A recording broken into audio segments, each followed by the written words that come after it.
been altered. There was a ballot that was rejected first. Live mula sa GMA Network Center, ito ang 24 Oras. Magandang gabi po, Luzon, Visayas at Mindanao. Hataw sa muka, suntok at pitik ang salubong ng mga pulis sa Basilan sa ilang kabaro na bagong destino lang sa lugar. Nahuli kam ang mistulang hazing sa welcome rights na nagdulot pa ng mga pasa sa hita ng ilang silaktan. Sinibak na sa pwesto ang buong batalyon, pati na ang kanilang commander. Pasintabi po dahil sensitibo ang inyong mapapanood sa pagtutok ni June Veneracion. Sa lakas ng pagkakahataw sa muka, tila nawala ng balay ang nakauniforming pulis sa video. Ang mga nanakit sa kanya, mga kapwa-pulis din. Sa isa pang video, makikitang pinitik naman sa tenga at ilong ang isa pang pulis. Hanggang sa siya ay sikmuraan. Ilan lang yan sa inireklamong hazing at pananakit umano sa welcome rights para sa mga bagong destino ng pulis sa Basilan. Ayon sa PNP, ginawa yan sa barracks ng Regional Mobile Force Battalion 14B sa Lamitan noong February 5. Nagtamo ng mga pasa sa hita ang mga sinaktang pulis, pero wala naman daw ang nasa seryosong kondisyon. Zero tolerance din po ang Philippine National Police kaugnay po ng mga hazing sa training at sa mga welcome rights. Ayon sa PNP, umabot sa 129 ang mga biktima na pawang mga bagong assign na pulis na katatapos lang sumailalim sa Basic Internal Security Operations Training. 12 pulis mula sa Regional Mobile Force Battalion 14B ang positibong natukoy na sangkot sa hazing. Damay sa parusa, pati kanilang mga kabaro. Nirelieve na sa pwesto ang mahigit 70 ng mga police commissioned officer at non-commissioned officer, kabilang ng commanding officer para sa malalimang investigasyon. Hindi lamang po tinanggal yung 12 na unidentified. Tinanggal na po ang lahat ng miyembro ng 14B ng Regional Mobile Force Battalion. So lahat po sila 70 plus. Sila po lahat ngayon ay administratively relieved po. Posible namang maharap sa kasong administratibo at kriminal ang mga sangkot na pulis ayon sa PNP. Hindi po natin kinokondone and tinotolerate ang mga ganyang klase ng activities. Mananagot po ang dapat managot, makakasuhan po ang dapat makasuhan, and rest assured po na maibibigay po natin yung dapat para doon sa mga victims. Batay sa impormasyong nakuha ng GMA Regional TV 1 Mindanao, tinukoy ng ProBar ang Force Commander ng Regional Mobile Force Battalion 14B bilang si Police Colonel Joel Estaris. Sinusubukan naming kunan ng pahayag si Estaris at iba pang sangkot. Nagsasagawa na rin ng sariling investigasyon ang National Police Commission. Wala raw puwang anumang uri ng hazing sa PNP. Tiniyak nito ang mabilisang investigasyon. Sabi ng PNP, bagamat naging bahagi na ng kanilang tradisyon ang welcome rights para sa mga bagong destinong pulis, mahigpit na ipinagbabawal ang anumang physical contact. Parte ng welcome rights po nila yung pag sinasabi natin na roll like a barrel. Ito po yung parte ng mga physical exercises na wala pong physical contact. Nandiyan din po yung pag-push up, roll like a barrel, pag-duck walk. Ito po yung mga physical initiations na exercise lang po kung na-considered po siya. Para sa GMA Integrated News, June Veneracion, nakatutok, 24 Oras. Karumal-dumal ang inabutan ng isang ama sa Negros Occidental pag-uwi sa kanyang bahay noong Sabado. Ang kanyang 3 batang anak duguan at ang panganay sa kanila wala ng buhay. Ang ginamit umano ng salarin sa karahasan, 2 malalaking bato na nakita sa crime scene. Nakatutok si Adrian Prietos ng GMA Regional TV. Duguan at nakandusay ng matagpuan ni Edmond Bornales ang kanyang 3 anak na pawang mga minor de edad sa loob ng kanilang bahay sa Silay City, Negros Occidental noong Sabado ng umaga. Ngala ko nga daw kalimang sang balay, nga daw wala sang sa sulod. Pag sulod sa kwarto, ang mga kabataan ko kinaya na puro na pilason. Hindi niya inakala ang malagim na sinapit ng mga anak na sina Jezebel, Desiree at Charles, edad 15, 9 at 4. Agad siyang humingi ng tulong sa mga kapitbahay at dinala sa ospital ang mga biktima. Si Desiree, binawian na ng buhay sa tindi ng tinamong sugat. Ang 2 niyang kapatid, critical pa rin ang kondisyon hanggang ngayon. Wala silang kasama noon sa bahay dahil nagtatrabaho sa taniman ng tubo si Edmond at OFW sa Middle East ang kanilang ina. Ayon sa kanilang mga kapitbahay, wala silang narinig o napansin na kakaiba sa paligid dahil malakas ang ulan. Bundak na gid balang ulan nga grabe na gid man. May nagkakinanta nga daan sang gabi na dito nga side ti daw siyempre do hindi gid bala maanan. Di katunog sang ilang sound to. Ito hindi kami ka panginaon ga daw ano basta kalaw ay gid diri gina sila pirmi sa balay. Base sa investigasyon ng pulisya, may nakita silang 2 malalaking bato sa crime scene na pinaniniwalaang ginamit sa paghampas sa mga biktima. Hustisya ang panawagan ng pamilya ng mga biktima. Hindi gid saya tawo, demonyo gid saya nagimo sa mga manghod namo. Paano mo ni nahimo? May persons of interest na ang pulisya, pero hindi muna sila nagbigay ng dagdag na detalye.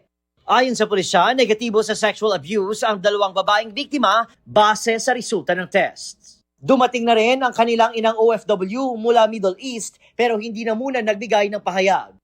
Mula sa GMA Regional TV at GMA Integrated News, Adrian Pretos. Nakatutok, 24 oras. Panibagong impeachment complaint ang inihain laban kay Vice President Sara Duterte sa Kamara ngayong araw. Tulad ng mga naunang reklamo, kabilang sa mga basehan ng pangatlong impeachment complaint ang umano'y maling paggamit ng confidential funds at pagkontrata sa isang gunman para umano ipapatay ang Pangulo. Nakatutok si Chino Gaston. Mga pare, madre at grupo ng mga abogado ang tumayong complainant sa pangatlong impeachment complaint na inihain laban kay Vice President Sara Duterte. Isa rin sila sa mga grupong naghain ng impeachment complaint laban kay Duterte noong December 2024. Pero na-archive ang kanilang reklamo nang maghain ng sariling complaint ang 1/3 ng kabuuang miyembro ng Kamara noong Pebrero ng nakaraang taon. Pareho pa rin ang grounds for impeachment na isinusulong nila laban sa bise. Culpable violations of the Constitution, betrayal of public trust, graft and corruption, and other high crimes.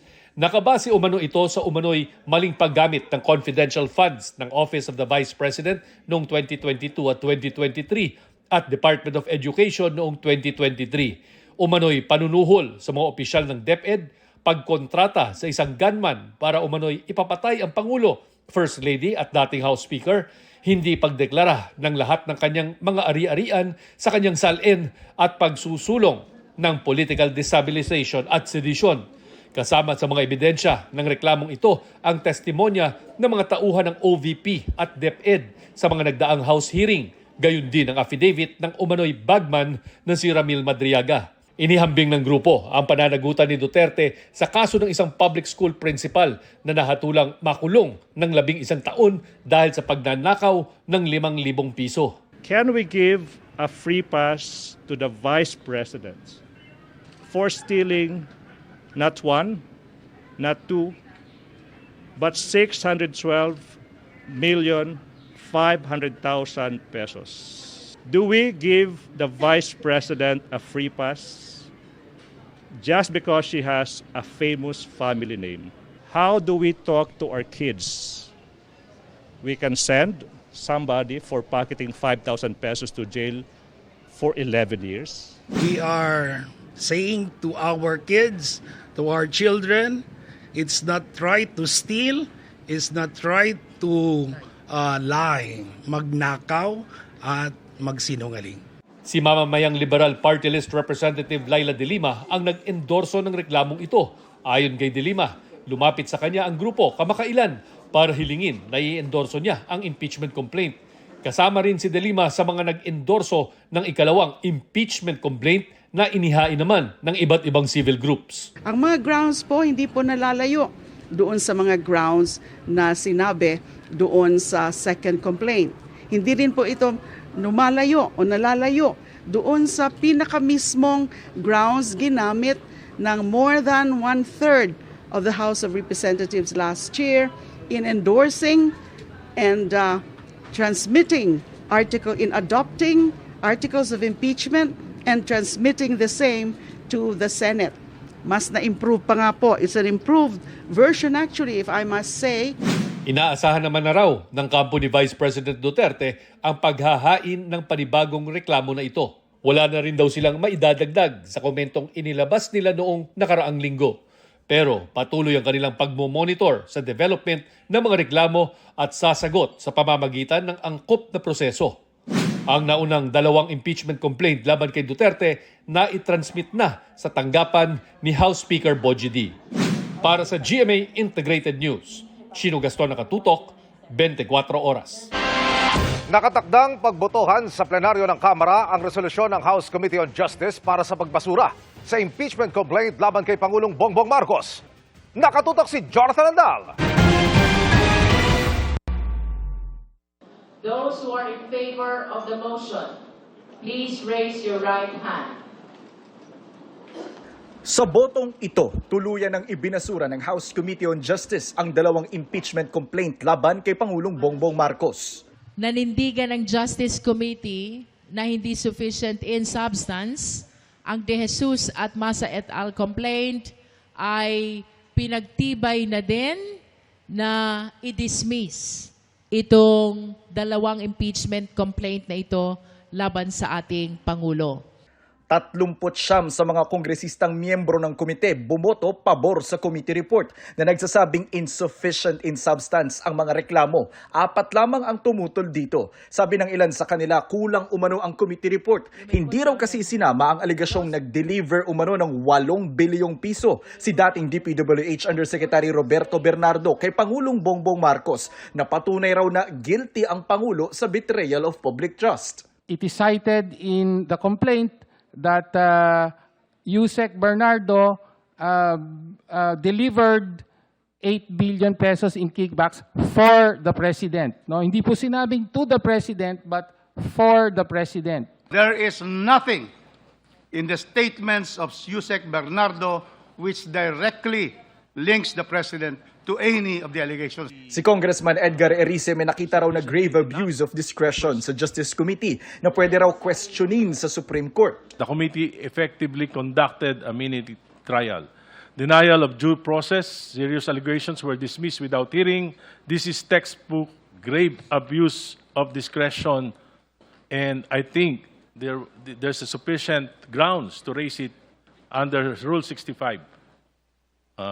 Before the Supreme Court. Isang resolusyon ang ipinasa na sa Committee on Rules para mapagbotohan sa plenaryo ang dismissal ng impeachment complaint. Sa ilalim ng House Rules on Impeachment, kailangan lamang ng botong 1/3 ng Kamara o 105 na boto para tanggihan at baligtarin ang committee report. Kapag nangyari ito, tuloy ang impeachment at kailangan agad gumawa ng House Committee on Justice ng Articles of Impeachment para sa paglilitis ng Pangulo sa Senado. Pero kung bigo ang mga nagsusulong ng impeachment na makakuha ng 105 na boto, patay na talaga ang impeachment complaint. Kailangan nang maghintay ng 1 taon bago muling makapag-initiate ng impeachment complaint laban sa Pangulo. Alinsunod sa 1-year bar rule sa saligang batas na isang impeachment complaint lamang ang maaaring ma-initiate sa isang opisyal sa loob lang ng 1 taon. The initiation is completed when you refer it to the Justice Committee, no? So kung kailan na-refer ito sa Justice Committee, maglalaps ito January 26 of 2027, which means January 27 of 2027, wala nang existing na 1-year prohibition period. Para sa GMA Integrated News, Jonathan Andal, nakatutok, 24 oras. Naitala ngayong araw ang pyroclastic density current o pagdaloy ng uson sa Bulkang Mayon sa Albay. Ayon sa PHIVOX, ito ang itinuturing na pinakamalaking pagdaloy ng uson na naitala sa bulkan ngayong taon. Bandang 10:30 kaninang umaga, dumausdos ang uson ng hanggang 4 na kilometro at nagdulot ito ng ash plume na nasa 2 kilometro ang taas. Halos hindi na maaninag ang Bulkang Mayon dahil sa kapal ng ibinuga nitong usok at abo. Dahil dyan, nakaranas ng ashfall ang ilang barangay ng Kamalig at Ginubatan. Nananatili ang alert level 3 sa Bulkang Mayon. Patuloy ang babala ng PHIVOX sa panganib na dala ng pag-aalboroto ng bulkan gaya ng uson, katamtamang pagputok, pag-agos ng lava at pagguho ng mga bato.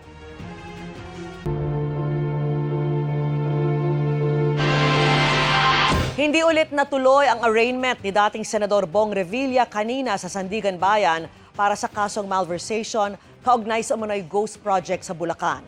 Naghain kasi si Revilla ng motion para mag-inhibit ang mahistrado ng Sandigan Bayan na didinig sa kaso niya. Ang prosekusyon, tinawag itong delaying tactic. Nakatutok si Maki Pulido. Dahil sa mga inihaing mga musyon, sa ikalawang pagkakataon, hindi na naman nabasahan ng sakdal si dating Senator Bong Revilla at kapwa-akusadong si Juanito Mendoza, dating hepe ng DPWH Bulacan Finance Section. Pero naghain na ng not guilty plea ang 5 nilang mga kapwa-akusado sa kasong malversation kaugnay ng di umano'y ghost project sa Pandi, Bulacan, kabilang si dating DPWH Bulacan Assistant District Engineer Bryce Hernandez. Sa February 16, itinakda ang arraignment ni Revilla at Mendoza. Si Revilla naghain ng motion to inhibit o hiningi niyang huwag umupo si Sandigan Bayan 3rd Division Chairperson Carl Miranda bilang mahistradong didinig ng kasong malversation. Sa unang pagdinig pa lang noong January 20, sinabi na ni Justice Miranda na kapatid niya ang abogado ni dating DPWH Yusek Roberto Bernardo nang humarap ito sa Senate Blue Ribbon Committee at idinawit sa flood control kickback si Revilla. Inamin din niya in open court noon na kaibigan niya si Attorney Mones Guerra, isa sa mga abogado ni Revilla. Sabi tuloy ng prosekusyon, delaying tactic na naman ito ng kampo ni Revilla. Sagot ng korte, karapatan ito ng akusado. Ito rin ang punto ng kampo ni Revilla. Si former Senator Ramon Bong Revilla ay ginagamit niya lang ang mga remedies na available para sa isang akusado. Iginiit ni Justice Miranda, isinasabuhay niya ang core values ng Sandigan Bayan na honor, integrity, and accountability. Mahigpit din daw niyang sinusunod ang code of conduct ng kanilang propesyon, kaya nga raw nag-disclose siya sa unang araw pa lang ng pagdinig. Ayon pa kay Justice Miranda, walang basihan para sa kanyang mandatory inhibition. Pero pag-aaralan ito ng korte at re-resolbahin forthwith o sa lalong madaling panahon. Sinabon din ng mahistrado si Attorney Isaiah Asuncion, lead counsel ni Revilla. Pinag-iingat niya si Asuncion sa mga ginagamit na salita na dapat daw ay magpakita ng kortesiya at paggalang sa korte. Isa sa ikinadismaya ng mahistrado ay nang sabihing minadali ang pag-issue ng warrant of arrest. Hindi raw ito minadali at hindi rin naman ibig sabihing may desisyon na ang korte kung guilty ang akusado dahil lang may warrant of arrest na. Kinahapunan, lumipat naman si Revilla sa sala ng 4th Division para sa kasong graft. Naghain ng not guilty plea sina RJ Dumasig at Juanito Mendoza. Tumanggi namang maghain ng plea si Revilla kaya korte ang nagpasok ng not guilty plea para sa kanya. Nauna nang nabasahan ng sakdal ang ibang akusado noong January 28. Tinatanong niyo bakit, no? Kasi nag-file nga kami ng motion to quash information. So, we are just maintaining that position.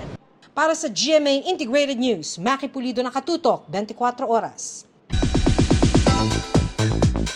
Chika Minute na po mga kapuso at makakasama natin para sa Buena Manong Chikahan ngayong Lunes, si kapuso actress Ara San Agustin. Ara. Thank you, Miss Vicky, at happy Monday Chikahan mga kapuso! Full support sa career at passion ng isa't isa sina Carla Abellana at Dr. Reginald Santos na ini-enjoy ang kanilang married life kahit may kaunting adjustments pa. Ano naman kaya ang plano ng newlyweds sa paparating na Valentine's Day? Makichika kay Aubrey Carampel. Carla, ever supportive yan. Ganyan ka-proud na inilarawan ni Dr. Reginald Santos ang misis na si Carla Abellana. Sa unang pagkakataon, nagpaunlak ng maikling panayam si Doc Reg sa GMA Integrated News. Very thankful daw siya sa support ng misis, lalo sa kanyang other passion, ang photography. When we travel, sometimes bigla akong mawawala. Andun ako sa isang sulok. She knows that I saw something. So she'll let me be, she'll wait for me. So that's how she is. That's how supportive she is. He's a very avid film enthusiast, lalo na sa photography. Paborito niya, lalo na kapag monochromatic, so black and white. So pag nagta-travel, yun ang hilig niya talagang gawin, mag-take ng pictures. Tampok ang mga litrato ng mister ni Carla at mga kaibigang artists sa isang art exhibit.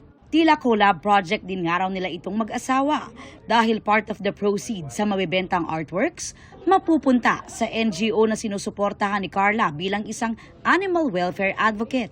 Katunayan, ang love for dogs din daw ang something in common nila as a couple. Very supportive din siyempre si Doc Reg, hindi lang sa showbiz career ni Carla, kundi pati sa kanyang well-being. Whatever it is that she needs, no, for her career and for her health, of course, that's my primary focus para sa kanya. Being a doctor, I've saved so many. Of course, my wife, no, primarily, I need to take care of her.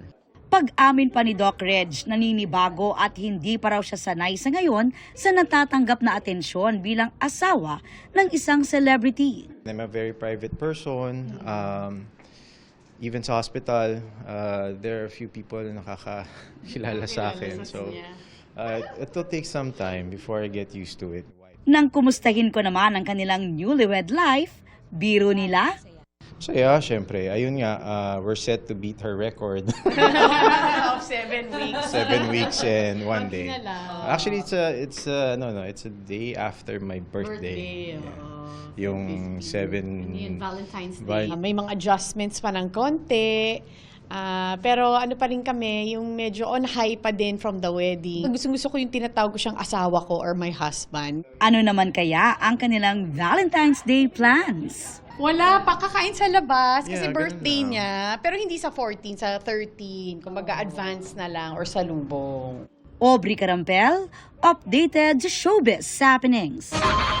Mga kapuso, nabistong walang lisensya ang dentistang inabutang nagsasagawa ng nauuso ngayong teeth whitening procedure sa isang klinik sa Makati City. Ang Philippine Dental Association nagbabala sa peligrong dulot niyan. Narito ang eksklusibo kong pagtutok.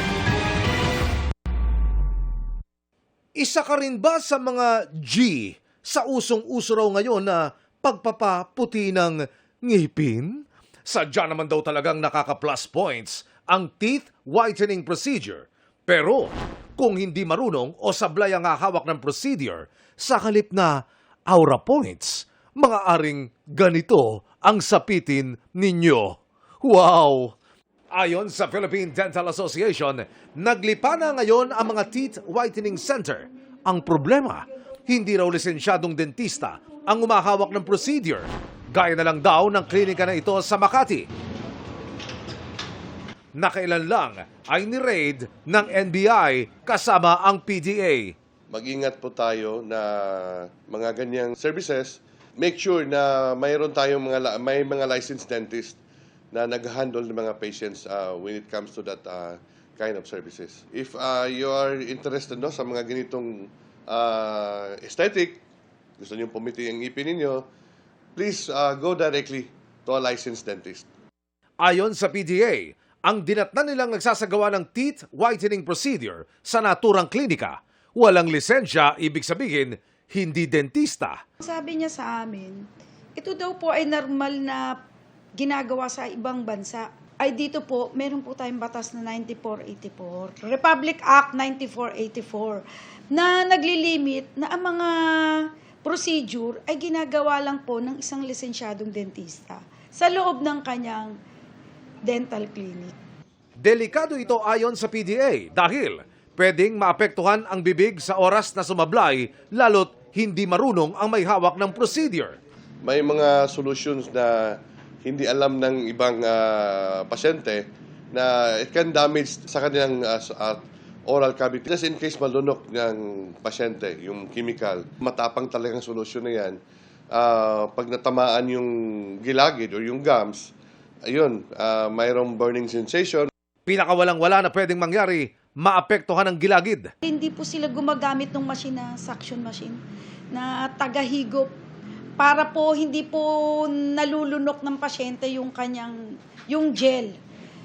Wala po silang ganong equipment. Number 2, hindi rin po nilalagyan ng proteksyon ng mga gums. Ang tawag po namin doon ay gum barrier. Para saan naman yun? Yung gum barrier po, para po ang mga solution na ginagamit as bleaching ay hindi po napupunta sa mga soft tissue. Dapat daw gumagamit din ng gingival barrier sa procedure para maging safe ang gilagid, bagay na hindi raw nakita ng PDA sa ni-raid na klinika. Sinampahan ng reklamong paglabag sa Philippine Dental Act of 2007 ang mga nasa likod ng klinika. Patuloy namin silang sinisikap na makuna ng panig. Para sa GMA Integrated News, Emilio Sumangil, nakatutok, 24 oras. Reunion ang tawag ni Senator Bam Aquino sa pulong kasama si dating Vice President Leni Robredo at ilang miyembro ng oposisyon. Sa mga larawan na pinost noong February 5, makikita sa group photo si Robredo kasama sina Senator Bam Aquino, Risa Hontiveros at Kiko Pangilinan, pati sina Congressman Laila De Lima at Chel Jokno. Kasama rin sa pulong si dating Senate President Franklin Drilon at dating Budget Secretary Butch Abad. Sa caption ng post ni Robredo, sinabi niyang isa itong rare lunch kasama mga taong nakasama niya sa marami ng laban.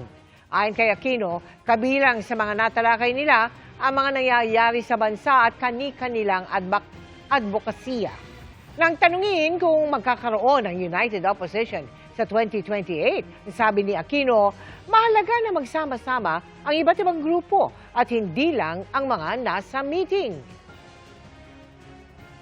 Kailangan talagang magtulungan tayo at hindi lang para sa next election, para ngayon. Mga problema ng bayan ngayon napakatindi. Huwag na natin hintayin yung next elections bago magtulong-tulungan. Inilunsad kanina ng Department of Education ang classroom leasing initiative nito para maibsan ang kakulangan ng classroom sa bansa. Sa ilalim nito, uupahan ng kagawaran ang mga hindi ginagamit na classroom sa pribadong sektor. Kanina pinuntahan ni DepEd Secretary Sonny Angara ang unang pasilidad na kanilang nirentahan sa Pila, Laguna. 1 bilyong piso raw ang inilaan para sa programa at kanilang tinitignan ang mahigit 700 eskwelahan na nagsara noong panahon ng pandemya. Gayunpaman, sinabi ni Angara na hindi pa rin daw isinasa-isang tabi ang pagtatayo ng mga bagong silid-aralan. Kung anong kakayanin ng budget, we have a budget for 1 billion for it. So kung ubusin namin yun talaga para ma-decongest yung ating mga schools at saka makapag-aral na mabuti. Humina at tuluyan nang nawala ang bagyong Basyang. Naranasan naman ang epekto ng shear line at localized thunderstorm sa ilang lugar sa bansa. Bukod sa mga pagguho, marami rin ang binaha. Nakatutok si Joseph Morong. Adi na. Deraw! Atras! Napatakbo ang ilang residente sa barangay Pakuan sa Negros Oriental nang mapansin ang unti-unting pag-agos ng baha. Nasipok na oh. Lapaw na yun oh. Lapaw na dayon guys. Atras. Maya-maya, nilamon na ng tubig ang kalsada. Mabilis na tumaas at rumagasa ang tubig. Ilang gamit ang inanod ng baha kaya kanya-kanyang salba ang ilang residente. Umapaw na rin ang spillway dahil sa matinding pagbaha. Isang bangkay ng lalaki naman ang natagpuan sa Pakuan River matapos umunong tangayin ng tubig. Padulong na tanin mo pa uli na kuhaning naman may titayan good nga kawayan. Igo na siya nakalapaw niyan pag ning balik man. Pagbalik wala na kuhan dito sa titayan nga kawayan dito siya suba. Dito siya sa sapa. Moto nga kusog kayo. Danot. Sa Viga, Catanduanes, nakuhanan ang aktwal na pagsagip sa isang residenteng natrap sa rumaragasang baha. Dahil sa lakas ng agos, pahirapan ang pag-rescue. Gamit ang salbabida at lubid, ligtas siyang naitawid matapos ang ilang minuto. Luway na, Jake. Sa kaparehong bayan, nasagip din ang isang residenteng hindi nakalabas sa kanyang bahay dahil sa matinding baha. Tulong-tulong siyang binuhat ng mga rescuer. 3 bangkero naman ang nailigtas din matapos sumanong matangay ng tubig habang tumatawid dito sa ilog sa Barangay Obo. Nasa maayos silang kalagayan pero patuloy na pinaghahanap ang isa pang bangkerong kasama nila nang mangyari ang insidente. Kabi-kabilang landslide at mudslide rin ang naitala sa mga probinsya ng Bicol Region. Gaya ng Sabaras kung saan stranded sa makapal na putik ang isang ambulansya. Agad naman nagsagawa ng clearing operation at mahigpit na binantayan ang banta ng iba pang pagguho sa kalsada. Ganito na kalawak at kataas ang tubig sa ilog malapit sa Barangay Katiningan sa Socorro Oriental, Mindoro kasunod ng halos tuloy-tuloy na pag-ulan doon. Yan po, tingnan po natin, nakapakarami pong naanod na mga saging na nabuhal po sa mga tabi ng ilog. Dahil sa patuloy na pag-apaw ng tubig, pinasok na rin ng baha ang mga kalapit na bahay. Nagmistulang ilog din ng ilang kalsada sa Quezon matapos malubog sa baha. Ayon sa Pag-asa, ang mga pag-ulan at pagbaha na naranasan sa Southern Luzon, Bicol Region at Visayas ay dulot ng localized thunderstorms sa shear line. Nagyayari po kasi itong shear line pag may kalakasan yung bugso ng ating amihan. So lagi pag malakas yung bugso ng ating amihan tapos bumabangga yung malamig na amihan sa mainit na easterlies, nakakaroon tayo ng shear line. Hanggang kailan naman kaya mararanasan ang epekto nito? Nagtatagal siya ng ilang araw, kumbaga. So base itong episode ng shear line na ito, posible magtagal hanggang sa umaga ng Wednesday. So possible itong amihan season kasi natin nagtatagal pa hanggang sa dulo pa ng Pebrero or first week ng March. So until then, asan pa rin natin may mga episodes pa rin po tayo na ng shear line. Para sa GMA Integrated News, Joseph Morong, Nakatutok 24 Oras. Mas nilevel up pa ang Kapuso Digital Entertainment sa paglunsad ng GMA Play. Sa GMA Play, one tap away lang ang pag-binge watch ng paboritong Kapuso shows, news and public affairs programs, Asian dramas at movies. Kahit saan at kahit kailan, madaling makakasubaybay sa GMA Network ng live via Kapuso Stream. Kung dati nang may GMA Network app, i-update lang ito para maging GMA Play. Pero kung wala, i-download lang ang GMA Play sa App Store at Google Play Store. Pwede ring bisitahin ang website na gmanetwork.com/GMAplay. At kung gustong manood sa bigger screen, hanapin lamang ang GMA Play sa Google Play Store ng inyong TV. Arestado ang isang lalaking nagpanggap bilang pari para makahingi ng pera sa kanyang mga biktima online. Gumagamit pa ang suspect ng larawan ng totoong pari. Nakatutok si John Consulta.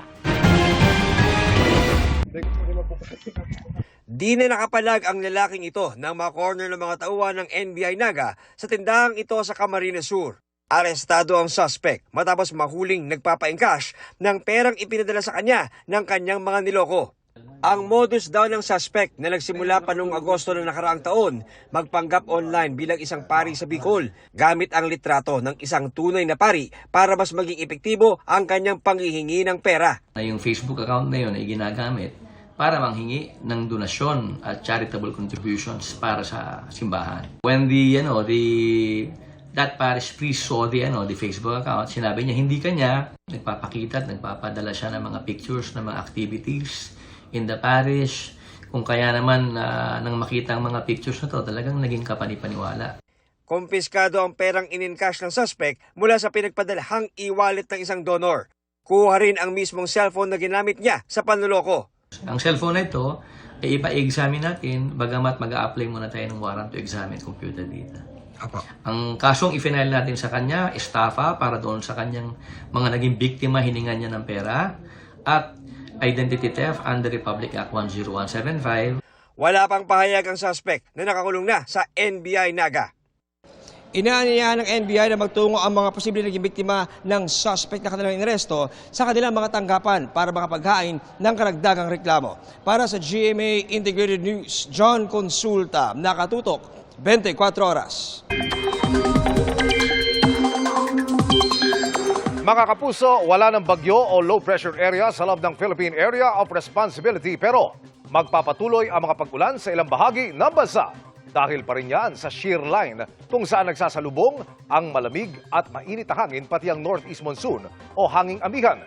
Base sa datos ng Metro Weather, umaga bukas may pag-ulan na sa ilang bahagi ng Mindoro at Quezon Province. Ilang lugar sa Camarines Norte at Camarines Sur, halos buong Visayas at Caraga Region. Halos buong Visayas at Mindanao na ang uulanin sa hapon. May matitindi at tuloy-tuloy na pag-ulan na posibleng magpapaha o magdulot ng landslide. Doble ingat po, lalo na mga lugar na ilang araw nang inuulan dahil posibleng malambot na ang lupa. Maaari na ring ulanin ang ibang bahagi ng Mimaropa at Bicol Region. Sa Metro Manila, mababa pa sa ngayon ang tsansa ng ulan at kung magkakaroon man ay panandalian at kalat-kalat lamang. Samantala, dahil sa bugso ng hanging amihan, magiging baalon at delikadong pumalaot sa halos buong baybayin ng Luzon at eastern seaboard ng Visayas.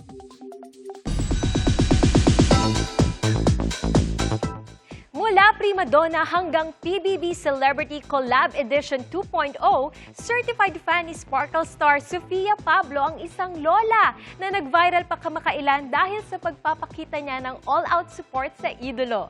Bilang pagpapasalamat, isang sorpresa naman ang inihanda ni Sofia. Makichika kay Obi Carampel. Sino iboboto? Habang nasa loob ng bahay ni Kuya, si Sofia Pablo, nag-viral ang video ni Lola Belen na nagbigay ng pera sa kanyang apo para iboto si Sofia noong nakaraang nomination. Sofia lang gusto ko iboto eh. Gastos ka pala. 50 pesos lang ako, na lang pinangberienda ko. Captured din ang lungkot ni Lola nang ma-evict si Sofia sa bahay ni Kuya. Sabi mo lang, evicted na si Sofia. Sarili niya, Sofia pa rin ako. Kahit anong mangyari. Nitong February 5, nagdiwang si Lola Belen ng kanyang ika-77 na kaarawan. At special surprise sa kanyang birthday, ang kanyang paboritong Sparkle ex-PBB Celebrity Collab Edition 2.0 housemate na si Sofia.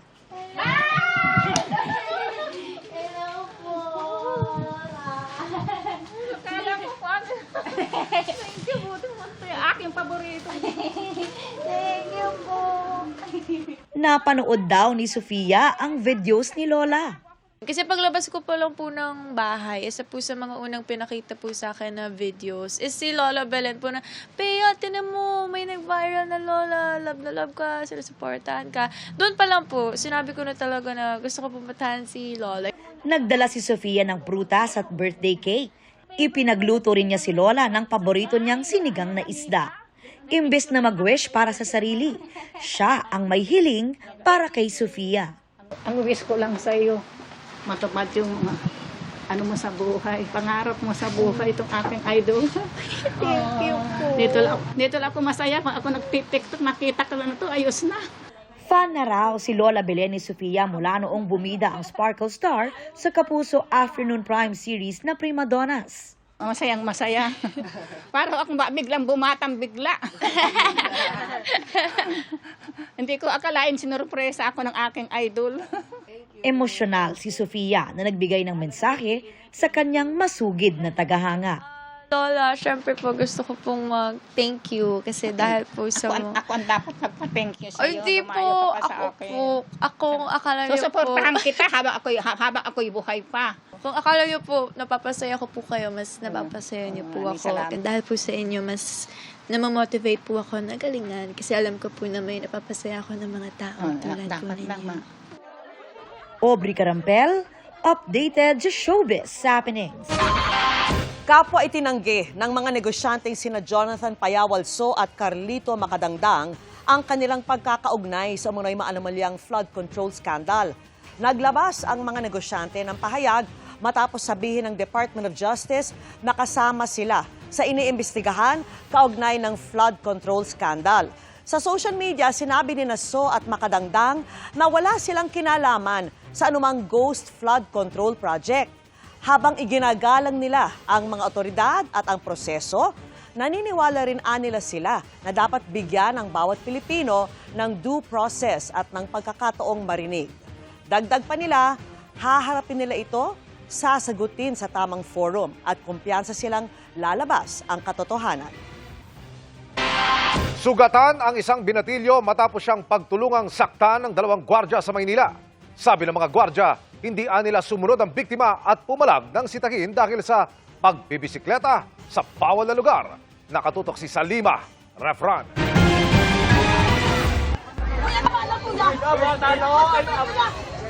Linggo ng gabi sa Intramuros, Maynila, kitang nagkakagulo sa may Riverside Esplanade.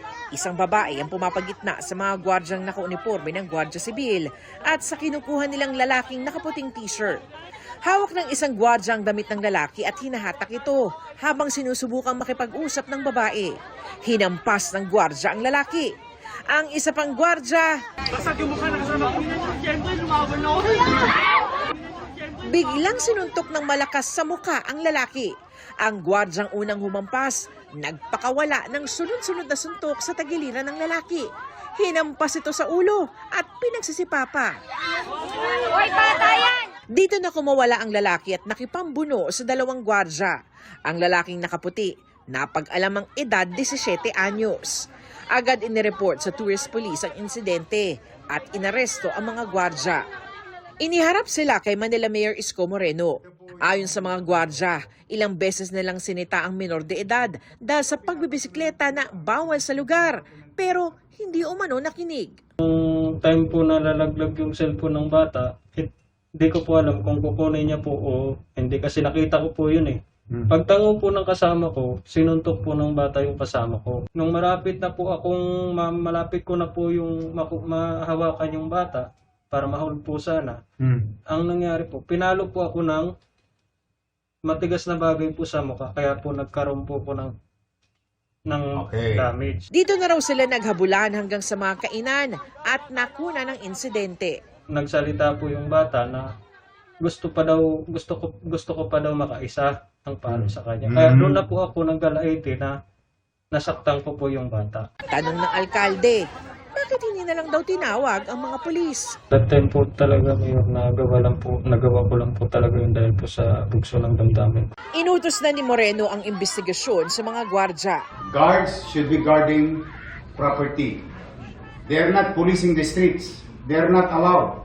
Streets, alleys, boulevards, or any public places is under the PNP for peace and order situation. Humarap rin kay Moreno ang pamilya ng minor de edad na kasalukuyang nasa ospital dahil sa mga tinamong sugat. Kahapon nahihilo siya. Saka alam niyo, Mayor, yung bata niya, hindi ba sa guliro yan? Pagkala kaibigan niya, kung may away man, umaalis na yan. Na-inquest na ang mga gwardya sa Manila Prosecutor's Office para sa reklamong physical injuries. Ang Intramuros Administration sinabing ito-terminate ang kontrata sa security agency ng mga sangkot na gwardya. Sinusubukan pa namin kunin ang kanilang panig.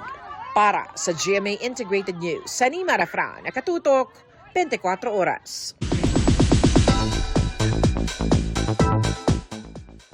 Mabilis na tsikahan tayo para updated sa showbiz happenings. Kinumpirma ni na Sparkle star Kate Valdez at boyfriend na si Fumiya Sangkay na hiwalay na sila. Sa isang joint statement, kinumpirma ng dalawa na ginawa nila ang desisyon ng may respeto, pangunawa at pangangalaga sa isa't isa. Kasunod nito, umaasa sila ng kindness and understanding mula sa lahat. Nagpasaya sa isang music festival ang PBB Big Winner duo na sina Mika Salamanca at Brent Manalo. Espesyal ito sa Big Brent dahil first time nila itong gawin.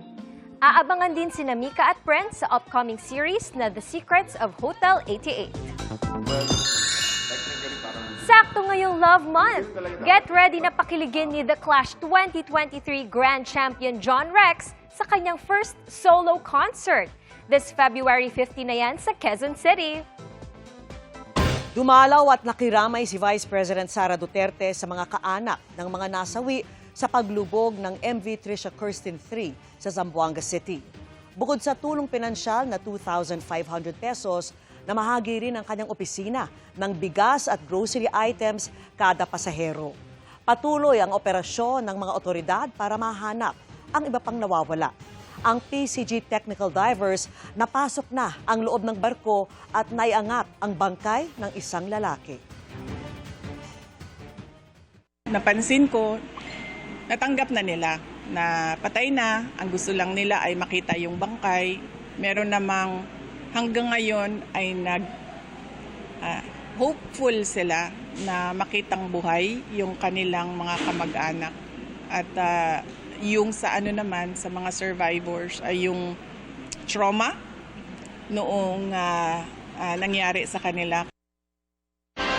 Nagkainitan ng DSWD at National Commission of Senior Citizens. Nang punahin ni Secretary Rex Gatchalian ang komisyon dahil sa issue sa mga aita na mahigit 100 taong gulang na hindi pa raw nakatatanggap ng 100,000 pisong cash gift mula po sa gobyerno. Nakatutok si Oscar Oida. Usap-usapan ngayon ang bidyong ito patungkol sa ilang Aita centenarians na bagaman lagpas 100 taong gulang na, hindi pa raw nakatatanggap ng 100,000 cash gift mula sa gobyerno. Sila po yung mga 102 years old na, 103 years old o higit 100 taon na. Kaso wala pa silang nakukuha centennial. Sa ilalim kasi ng Republic Act No. 11982 o Expanded Centenarians Act, lahat ng senior citizens kapag tumuntong sa 100 taong gulang, makatatanggap ng 100,000 pesos. Katulad ni tatay, naging sundalo pa siya ng mga Amerikano nung araw. Pinanganak siya noong November 15, 1923. 102 years old na siya pero wala pa siyang nakuha ang centennial, yung 100,000.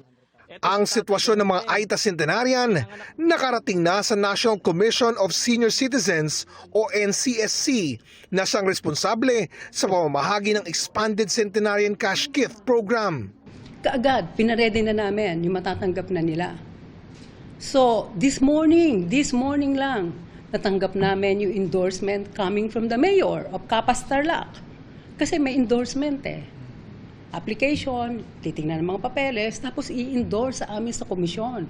Kanina lang namin natanggap. Ang programang ito, dating hawak ng Department of Social Welfare and Development o DSWD. Bago ito inilipat sa NCSC noong 2025 sa bisa ng Executive Order No. 96. Si DSWD Secretary Rex Gatchalian, pinupuna ngayon ang NCSC. Hindi kami dapat umabot ng 101, 102 or 103 nang wala silang natatanggap. Dapat by 100, may natanggap na sila. Sa amin kasi ganun kami noon. Without the need of a demand or an application, we give it to you. But sa NCSC, binago nila. May proseso. At ang proseso nila, even during that time, mag-apply ka sa OSCA. At pag-apply mo, titingnan ng OSCA, andito ba lahat yung mga papeles na kailangan namin matanggap? At pagkatapos, ipapadala sa komisyon. At sila din ganun noon. Walang pagbabago. Yung sinabi nila na nagbago ang komisyon, no way, hindi kami nagbabago. Pareho pa rin. Noong 2024 na nakakuha sila ng Certificate of Live Birth. Sino ba nagdi-distribute ng centenarian gift nito? Iti DSWD. Ang sabi ni Secretary Gatchalian, pag sa amin yan, alam na namin. Masama raw ang loob ni Gatchalian dahil ang departamento niya ang nabugahan ng mga netizen na hindi alam na nilipat na sa NCSC ang responsibilidad dito. Sabi ni Gatchalian, nagpapasaklolo na siya kay ngayoy Executive Secretary Ralph Recto para ibalik na sa DSWD ang cash gift program sa mga senior citizens. Bagay na pinapalagan ni Gutierrez. Because of what's happening, people are suffering. The setup is very confusing. People are getting confused. Senior citizens will go to DSWD thinking it's us, but it's not us. I'm very upset with this. Balik nyo sa amin para kami ang may responsibilidad, kami ang mananagot. Ang nangyari ngayon, kami ang pinasasagot, pero hindi naman kami ang may responsibilidad kasi ayaw ibigay sa akin. Kunin mo kung hindi namin nagaganap yung aming tungkulin. Kung napapamahagi naman namin ng maayos. Bakit? I can't help but be emotional about this. Ikaw ba naman sasabihan na hindi mo ginagawa yung tungkulin mo? Despite everything that we're doing here in the Commission, despite the little budget that we have, despite the kokonting personnel that we have, we want to serve them well. Tatanggalin pa sa amin, parang hindi na yata patas yun, Hindi na yata makatao. Para sa GMA Integrated News, Oscar Oida, nakatutok, 24 oras. Sinusubukan pa ng GMA Integrated News na makuha ang panig ng Malacanang sa bangayan ng DSWD at NCSC. Brilyante o buhay? Yayanigin na ng mga nakakagulat na tagpo ang mga Encantadix dahil sa labanan ni Tera at Gargan sa Encantadia Chronicles Sangre. Ang gumaganap bilang Tera na si Bianca Umali ikinwento kung paano pinaghandaan ang eksenang ito. Yan ang chika ni Athena Imperial. nang lumaban at mamatay. Gagawin ni Sangre Terra ang lahat para maproteksyonan niya ang brilyante ng lupa laban kay Gargan. Aminado si Bianca Umali na gumaganap na Terra sa Encantadia Chronicles Sangre na intense ang naging paghahanda at collaboration niya para ma-pull off ang matinding labanang ito sa serye. Talagang pinaghirapan naming lahat. At naging hands-on ako sa eksenang to na kami ng action team ko ang nag-choreo ng buong fight namin. Grateful po ako sa production po ng Sangre kasi they gave me the opportunity to actually be part of the process sa pagsusulat ng script, sa paggawa po ng action scene, sa pag-edit, sa pag-supervise po sa VFX. May ilang buwan na rin ka-eksena ni Bianca si Tom Rodriguez na gumaganap bilang si Gargan. Nakatulong daw ang kanilang rapport para sa execution ng kanilang fight scenes. Sabi ko, kung kailangan man namin ng tulong ng isa't isa, isinet namin yun na makakapagtulungan kami. Napakabait niyang tao at napakasarap din nakatrabaho. At nakaka-inspire actually yung dedication niya. Hirit pa ni Bianca, dapat ihanda ng Encantadix ang kanilang mga sarili para sa mga nakakagulat pang mangyayari ngayong linggo sa serye. Excited po kami na maipalabas kung ano po ang mga na-shoot namin at kung ano yung mga mangyayari, lalo na sa mga characters namin. At ako specifically, excited ako para sa mga mangyayari kay Terra kasi meron kaming mga ginawang mga eksenang kaabang-abang. Siguro ganun na lang. Hindi aakalain na mangyayari. Athena Imperial updated sa Showbiz Happenings. Patay ang isang rider sa salpukan ng motorsiklo at SUV sa Parañaque. Nakatutok si Bam Alegre. Dead on the spot ang lalaking ito matapos maaksidente sa panulukan ng Dr. A. Santos Avenue at C5 Extension sa Barangay San Dionisio, Parañaque, pasado alas 3 na madaling araw. Sa mga kuwang ito ng isang rider na saksi sa insidente, duguan ng rider sa bangketa habang wasak ang kanyang motorsiklo. Sa hindi kalayuan naman, may isang SUV na wasak din ang harapan. Dinala ng mga pulis sa presinto ang driver ng SUV na tumangging humarap sa kamera. Aniya, sa korte na lang siya magsasalita. Iniimbestigahan pa ng pulisya kung paano nangyari ang aksidente. Kaninang madaling araw, mga past 3 o'clock na po yun eh. Ang sabi po nila sa akin is kailangan po nila ng ambulance kasi daw po may na-aksidente at namatay sa harap po ng presinto po nila. Hindi po ata pwedeng kunin ng ambulance kasi patay na po kasi yung pasyente. Hinatak ang mga wasak na motorsiklo, pati ang SUV na may bangga sa harapan para dalhin sa impounding area ng lungsod. Para sa GMA Integrated News, Bam Alegre, nakatutok 24 oras. Tumaas ang tensyon at nauwi sa sagutan ng pagtalakay ng mga senador sa resolusyong kumokondena sa mga pahayag ng Embahada ng China laban sa mga opisyal at institusyon ng Pilipinas. Si Senador Rodante Marcoleta na umani ng batikos dahil sa pahayag na i-give up o bitawan na lang ang Kalayaan Island Group, hinamon ng mga opisyal at eksperto sa isang friendly debate bago nila sumama sa imbitasyong Maritime Domain Awareness Flight sa West Philippine Sea. Nakatutok si Ian Cruz.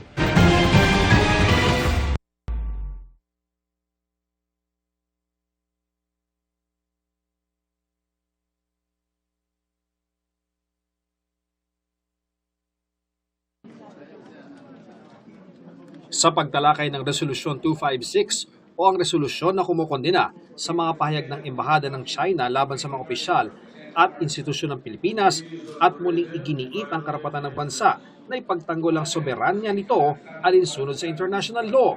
Nagkainitan ng sponsor nito na Senador Kiko Pangilinan at interpellator na si Senate Minority Leader Alan Peter Cayetano. Nagsimula ito ng ungkatin ni Cayetano ang karikasyon ni Chinese President Xi Jinping na inilabas ni Commodore J. Tariela. We cannot pass this resolution saying that Commodore Tariela is correct because he's wrong.